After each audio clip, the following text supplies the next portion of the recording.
minute now. Wait a minute. Now Mr. Bischoff, please call me Eric, damn it. Please call me Eric. Okay, Eric, you did say that the only reason that Mr. Brisco stretched you in Oklahoma, in his home state, on his birthday was because you felt sorry for a 60-year-old man.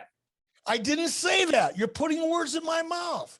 What I said was there were people there. It was in public. We were in a bar. Granted, we had run most of the people out of the bar, but there was still a bartender there and I think a waitress by about 2 o'clock in the morning when all these shady shenanigans took place.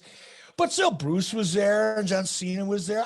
It was Gerald's birthday. I didn't feel sorry for him, but I wanted to be kind. And what I said was, don't ever confuse kindness for weakness. But I was kind. I not only did Mr. Brisco take me down and somewhat embarrass me, just a little bit. Hey, Eric, I got to tell you the truth on that. After all these years, John, I'm going to tell the truth. Eric, you didn't even know you'd had so many adult beverages that you were feeling pretty good. And, I was feeling pretty good too. But when we locked up, John Cena looked at me and winked, like push him toward me. So I gave you a little shove. John stuck his foot out there and you tripped and fell on it, fell right on your damn back and didn't even know it. And then you guys are busting my chops for being an evil person who's trying to take money away from you. And here's Gerald admitting to the world that he had to cheat in order to beat me on his birthday. I didn't cheat. John Cena's the cheat. John Cena's a cheat out there. So Eric, you're saying that. I've been stating that. I've never once come out and said I did it. It's usually Layfield or that damn guy that your cohort that you worked there with, not billionaire Tony, but that other billionaire to be big old Bruce Pritchard. He's the one that those two guys are really the ones that instigated that whole deal. You and I were sitting there having a good time, very cordial towards each other and enjoying ourselves in Oklahoma, having a nice cold beer. And all of a sudden, Layfield and Cena, they start piping off where they kind of paint us into the corner where we both look like, we don't have anything between our legs if we don't do something. So it's not your fault or my fault. It's actually that guy in the corner up there. Uh-huh. Wait a minute.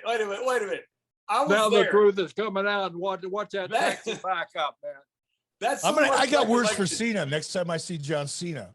That's the worst recollection of a story I've ever heard, Jerry. That did not happen. I do remember Eric Bischoff saying he can't be that good. and that's when furniture started spreading back. And you get that cockeyed look and you're sideways because you're all from Oklahoma and you're drinking too much and you want to stretch somebody. And Eric actually says, I'll give it a go, which I give him a lot of credit for. You guys are both in suits in the middle of a bar.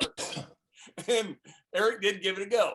It just wasn't much of a go, but not for too long. It wasn't much of a go, but well for Eric.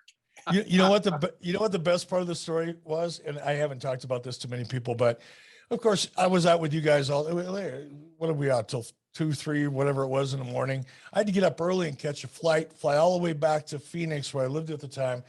So I looked like I got run over by a train. I had mat burns on my face. My elbows were all burned up.